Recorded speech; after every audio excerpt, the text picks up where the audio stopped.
الرحمن الرحيم ويل لكل همزة لمزة الذي جمع مالا وعدده يحسب أن ماله أخلده كلا لينبذن في الحطمة وما أدراك ما الحطمة نار الله الموقدة التي تطلع على الأفئدة إنها عليهم موصدة في عمد ممددة.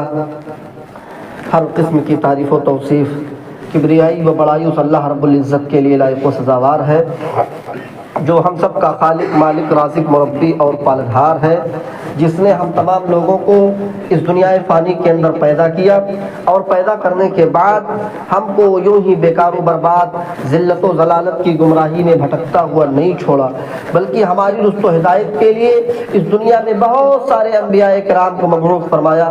درود و سلام نازل ہو اللہ رب العالمین کے ان تمام نبیوں پر، خصوصاً ہمارے آخری نبی رحمت للعالمین، شفیع المؤمنین، سید الاولین والآخرین، جناب محمد الرسول اللہ صلی اللہ علیہ وسلم پر. اللہم صلی وسلم وبارک علیہ.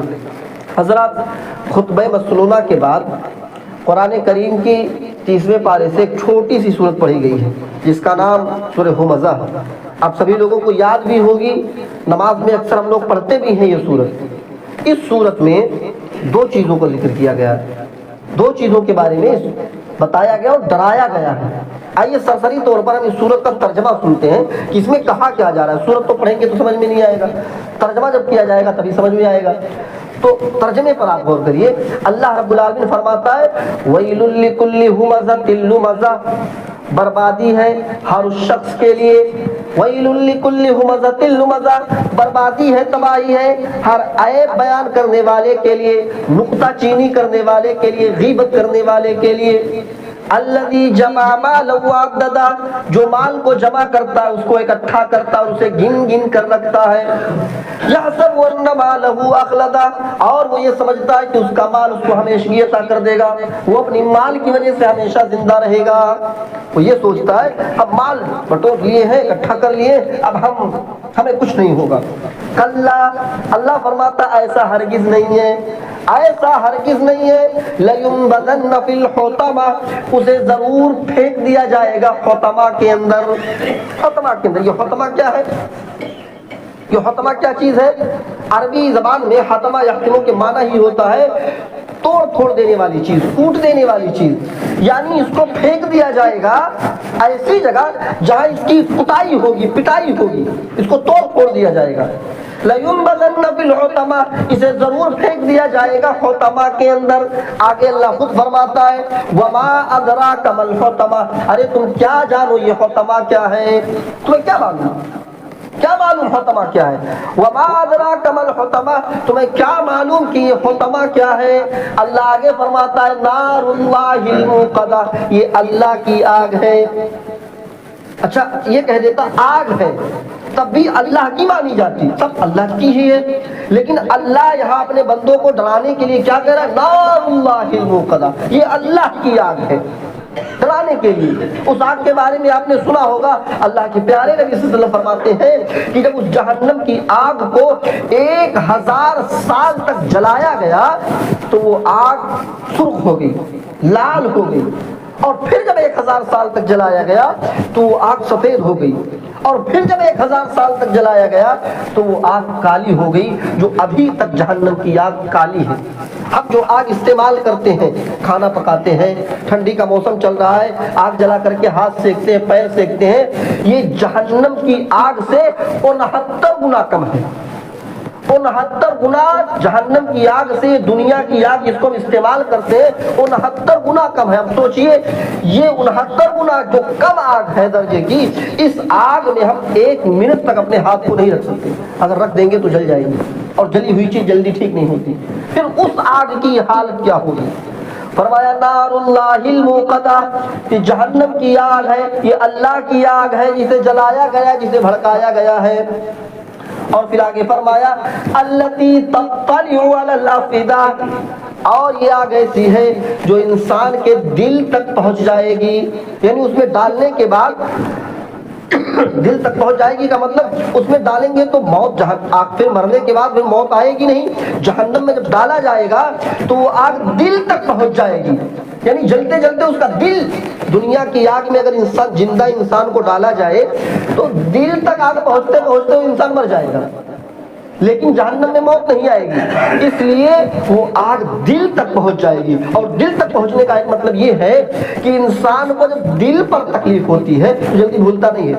کوئی آپ کو مار دے، چھری سے مار دے، ڈنڈے سے مار دے، زخم بھر جائے گا، چوٹ ٹھیک ہو جائے گی تو آپ تکلیف بھول جاؤ گے، لیکن کوئی زبان سے مار دیتا ہے جو دل پہ لگ جاتی ہے وہ چوٹ، تو یہ جلدی بھولتا نہیں ہے، دل کا درد جلدی بھولتا نہیں ہے۔ اللہ اپنے بندوں کو ڈراتا ہے، التی تطلع علی الافئدہ، یہ آگ ایسی ہوگی جو انسان کے دل تک پہنچ جائے گی، انسان کے دل تک پہنچ جائے گی۔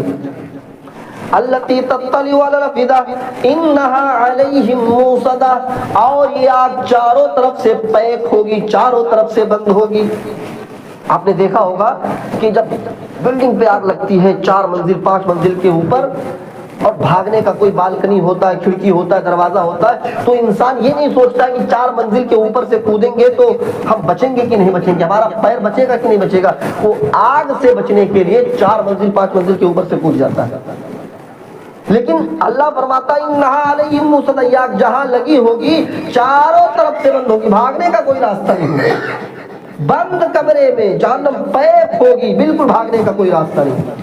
انہا علیہم موصدہ، یہ آگ جہاں لگی ہوگی چاروں طرف سے پیک ہوگی وہ آگ، فی عمد ممددہ، اور اس آگ کے بڑے بڑے لمبے لمبے دروازے ہوں گے یا ستون ہوں گے، سب بند ہوں گے، سب بند ہوگی۔ اسی لیے اللہ تبارک و تعالیٰ نے ایک دوسری جگہ فرمایا، یا ایھا الذین آمنوا قوا انفسکم واہلیکم نارا، اے ایمان والو تم اپنے آپ کو جہنم کی آگ سے بچاؤ۔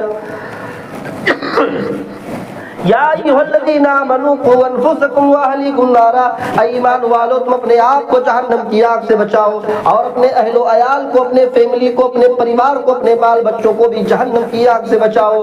وقودها الناس والحجارہ، وہ جہنم کی آگ جس کا ایندھن انسان اور پتھر ہوں گے، جو پیٹرول اور ڈیزل سے نہیں جلے گی، جو گھاسلیٹ سے نہیں جلے گی، بلکہ انسانوں اور پتھروں سے جلے گی۔ ٹھنڈی کا موسم چل رہا ہے، آگ ہر کوئی جلا کے سیکتا ہے، کیسے آگ جلاتے ہیں؟ لکڑی لیا، بھوسا ووسا رکھا اور اس میں تیل ڈالتے ہیں، پھر پکڑاتے ہیں تیل، پیٹرول، ڈیزل، تب آگ پکڑتی ہے، شعلے اگلتی ہے۔ لیکن جہنم کی آگ ایسی ہوگی جس میں انسانوں کو اور پتھروں کو ڈالنے کے بعد وہ آگ شعلے اگلے گی، وہ آگ چلے گی تیزی کے ساتھ، انسانوں سے اور پتھروں سے وہ آگ جلے گی۔ فرمایا یا ایھا الذین آمنوا قوا انفسکم واہلیکم نارا وقودها الناس والحجارہ، اس آگ کا ایندھن انسان اور پتھر ہوں گے، علیہا ملائکۃ غلاظ شداد لا یعصون اللہ ما امرہم، اور اس آگ کی نگرانی کرنے والے اللہ کے فرشتے ہوں گے جو بڑا سخت مزاج ہوں گے، جو کسی کے ساتھ ہمدردی نہیں کریں گے، کسی کے ساتھ تفریق نہیں کریں گے۔ یہاں تو کوئی معاملہ ہوا، گھوس دے دو بچ جاؤ، گھوس کے ذریعے سے ہم بچ جاتے ہیں، وہاں جو فرشتے نگرانی کر رہے ہوں گے وہ بڑا سخت، گھوس نہیں، آپ دیں گے کیا، آپ کے پاس ہوگا کیا جو دیں گے، بڑا سخت مزاج ہوں گے، اللہ نے جو ان کو حکم دیا ہوگا وہ کرتے رہیں گے۔ تو میرے بھائیو، اس سورت کریمہ کا پورا ترجمہ میں نے آپ کے سامنے رکھ دیا کہ سورت کا پہلا لفظ کیا ہے، ویل، ویل لکل ہمزۃ لمزہ۔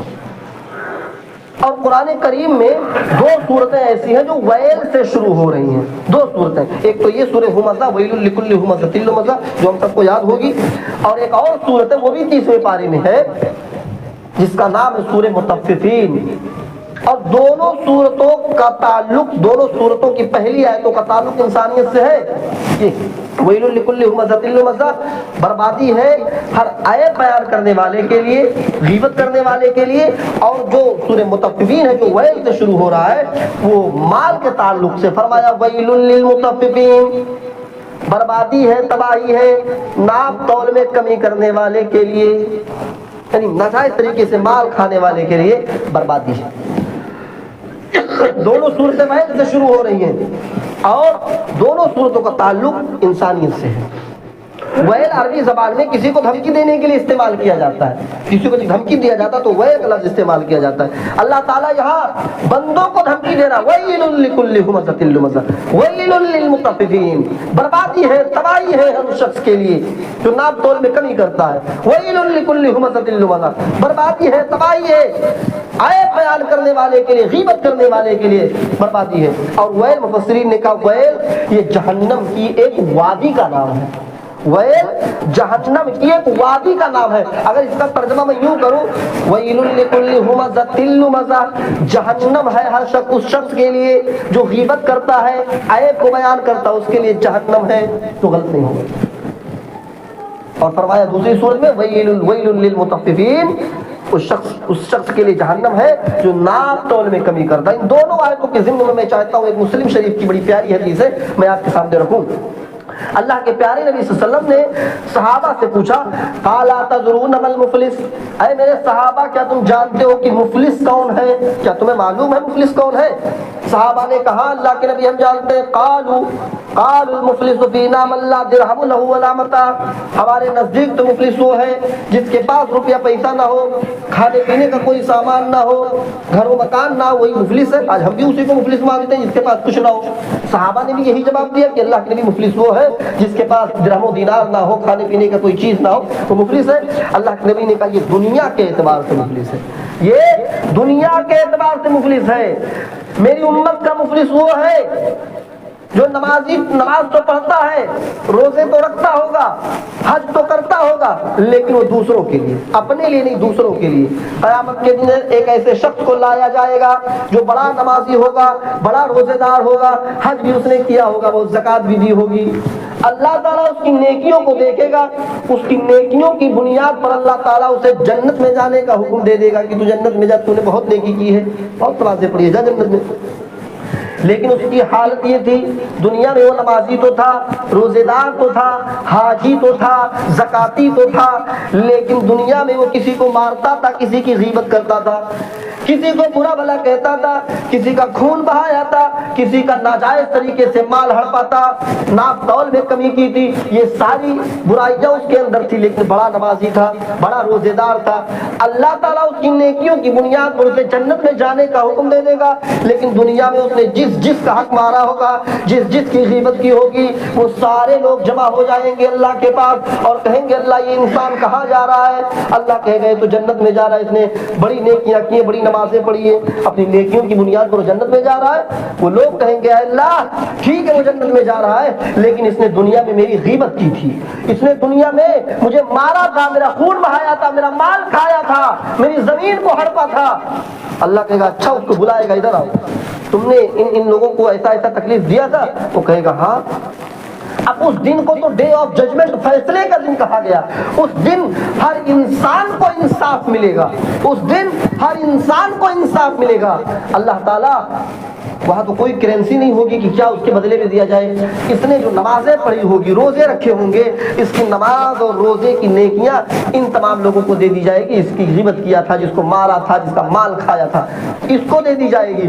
ابھی بھی بہت سارے لوگ ایسے ہوں گے جو کہہ رہے ہوں گے اللہ اس نے مجھے مارا تھا، میرا غیبت کیا تھا، میرا خون بہایا تھا، اس کی ساری نیکیاں ختم ہو گئی، نماز روزے حج کی سب نیکیاں ختم ہو گئی۔ سوال کرنے والے لوگ ابھی بھی کھڑے ہوئے لائن میں۔ اللہ کہے گا اب کیا ہوگا؟ اس کے پاس تو ساری نیکیاں ختم ہو گئی۔ لوگ کہیں گے اللہ تو نے کہا تھا کہ قیامت کے دن سب کو انصاف ملے گا، ہمیں انصاف دے۔ اللہ کہے گا اچھا یہ بتاؤ کیا تم نے کچھ گناہ بھی دنیا میں کیے تھے؟ تم نے کوئی گناہ بھی تم لے کر کے آئے ہو؟ وہ لوگ کہیں گے ہاں اللہ میں نے گناہ بھی بہت، گناہ کا گٹر ہے۔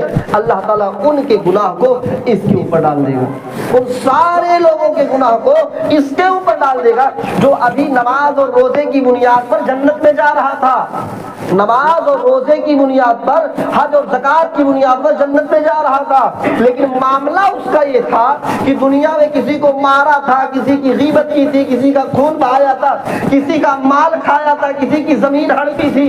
اس بنیاد پر وہ آدمی گنہگار ہو جائے گا اور اس کی نماز، روزہ، حج، زکوٰۃ کچھ کام نہیں آئے گی، اور اللہ فرشتوں کو حکم دے گا فرشتوں لے جاؤ اس شخص کو گھسیٹ کر کے جہنم میں دے۔